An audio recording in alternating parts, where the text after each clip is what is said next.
As sure as the tide will meet the shore, every year when the new iPhone is released, my YouTube homepage is flooded with videos. People comparing it to last year's model, asking if this new iteration is the professional camera killer, lists of 5 reasons why every photographer needs one. I'm sure you're also familiar with this phenomenon, and I'm not knocking these videos by any means. As a YouTuber, it's a really smart and effective strategy to surf the waves of trending topics in order to grow your channel. All I'm getting at is that year after year, I see these videos of the new iPhone populate my homepage in droves, and I couldn't be less interested. I love photography and videography and filmmaking, but I've never liked using a phone to take a photo or a video for that matter. I enjoy using something that has buttons and dials. I want my photos and footage to have a lot of latitude in the dynamic range so I can get really creative with the edits. Smartphones have always checked none of these boxes, and while I'm really into tech, I just never really got into smartphones, so I'm always multiple generations behind the newest model. But then I learned something about these new iPhones that caught my attention. I learned that the new iPhones shoot in the ProRes codec. And yes, I know apparently this has been the case since the iPhone 15, but like I said, I'm always way behind on smartphone technology. So this got me thinking, could I use the iPhone 16 Pro to get good quality B-roll for my YouTube channel?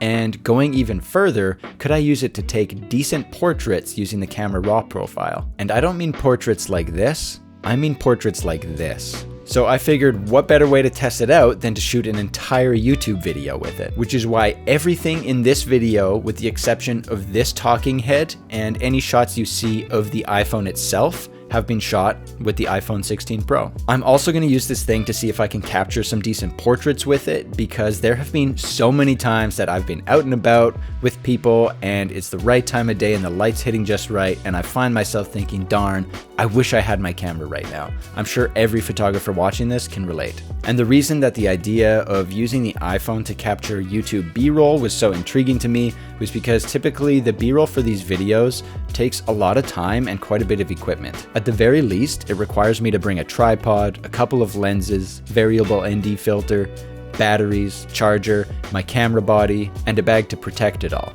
I recently did this for a video when my fiance and I went to her hometown in Alaska, and even though I brought the bare minimum of gear, it was still a huge pain in the butt lugging it all around, and not to mention traveling with all that expensive equipment. Whereas the iPhone and filter adapter can slip right into my everyday carry bag that I bring with me everywhere I go anyways. So this video isn't going to be a technical review of the iPhone and all of its features. It's not going to be a pixel peep comparison between the iPhone and my mirrorless camera. There are already so many channels on YouTube that do exactly that, far better than I ever would, and we already know this thing isn't going to replace a decent mirrorless camera. What this video is going to be is a test of how well the iPhone can capture footage on the fly, and I'm going to see how far I can push it with some portraits. However, before I could start shooting, I knew I would need a couple of small accessories so that I could get the most out of the camera. If you aren't interested in the video aspect of the iPhone and just want to see how the raw photos turn out after editing, skip to this timestamp. The first thing that I would need is something that would give me more control over the camera and video recording settings than the native camera app would. The Blackmagic camera app works perfectly for this, and the best part is that it's completely free. It allows you to lock the shutter angle, choose your ISO, white balance, video codec, and much more. Anyone who's familiar with Blackmagic cameras will find themselves right at home in this interface. The next thing I would need is a variable ND filter that would allow me to control the amount of light coming in so that I could maintain a 180-degree shutter speed. I already had a couple of these Nisi True Colors,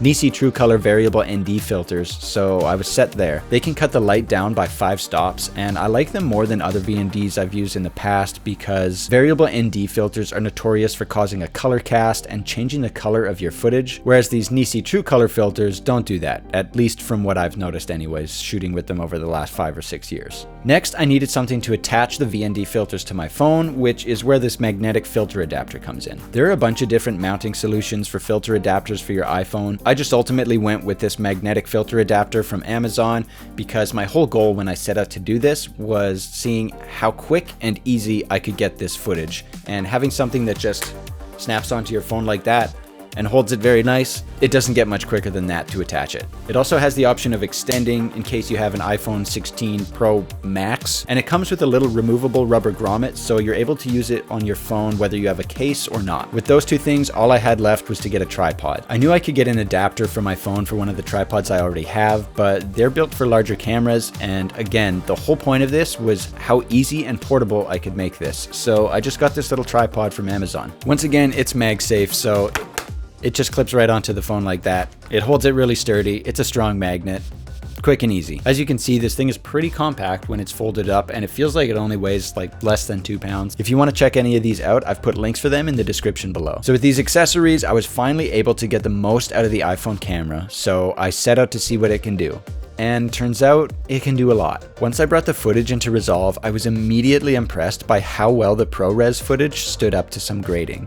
I was able to push it much further than I thought I'd be able to, and if you've got enough light, it's great. The dynamic range is pretty good. It's certainly not as good as my mirrorless camera, but it's totally fine for YouTube. One area it's not so great, however, is if you don't have enough light. In the dark, you certainly start to notice a lot of noise, and the image starts to fall apart and you get some weird artifacting. I knew the iPhone camera wouldn't be perfect, and realistically, the majority of the B-roll for this channel is shot in the daylight anyways, so this wasn't a deal breaker for me. Another area where the iPhone does shine, however, is in the image stabilization. The first time I tested it out, I was walking with it, and I have very shaky hands to begin with, and we were walking on a rough trail, and I was just bouncing all around, and then when I looked at the footage after, I was so impressed by how well the video stabilized. You don't even have to try that hard, and you're able to capture smooth, gimbal-like footage. It does get a little weird at times, and the digital stabilization can do the usual wobbling, but for the most part, it's pretty good. So right out of the gate, I could tell that this thing was more than good enough for getting YouTube videos, and I'd even trust it for some hard-to-reach creative shots on professional gigs going forward. But I still had to try it out taking photos. I knew that it could shoot in RAW, but how good would that RAW profile actually be? Turns out, it's pretty good for a phone camera. I'm used to shooting with a camera that's ergonomically designed to fit in your hand and has dedicated buttons and dials, so it felt pretty weird shooting with the iPhone. You are able to change the aperture on the phone, and I set it to its minimum aperture of f1.4 for all these photos in order to test how the bokeh would look. I honestly expected it to be really bad like the iPhone portrait setting has always been, but it looked a lot more natural than that. Still nowhere near as good as shooting with a DSLR or mirrorless and a proper lens, but it certainly can do the trick in a pinch if I find myself somewhere without my camera. While the photos were better than I'd expected, the RAW files definitely behaved differently while editing the photos. I found myself having to spend a lot more time working the image to get the look that I wanted out of it than I normally would have with my Canon files, but eventually I was able to get there. The bokeh also isn't perfect, and if you look closely, you can kind of see this oil painting effect in certain spots. But hey, it's a smartphone, and I think that for what it is, it does a really great job. I won't be using it on any professional jobs, but just knowing that I have it in my pocket virtually all the time, and I have the option of getting some decent portraits when the opportunity presents itself,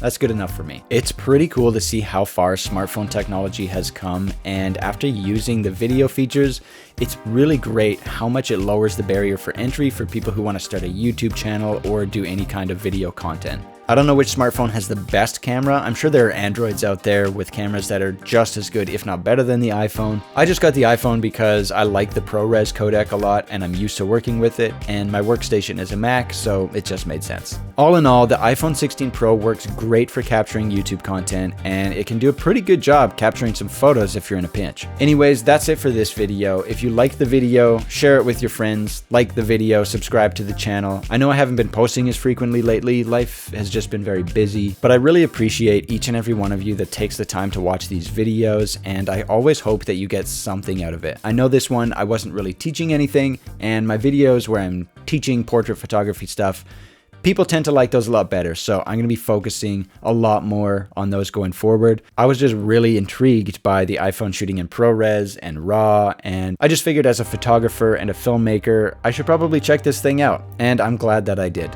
Anyways, have a great week, everybody. Thank you again for watching. Hard cut.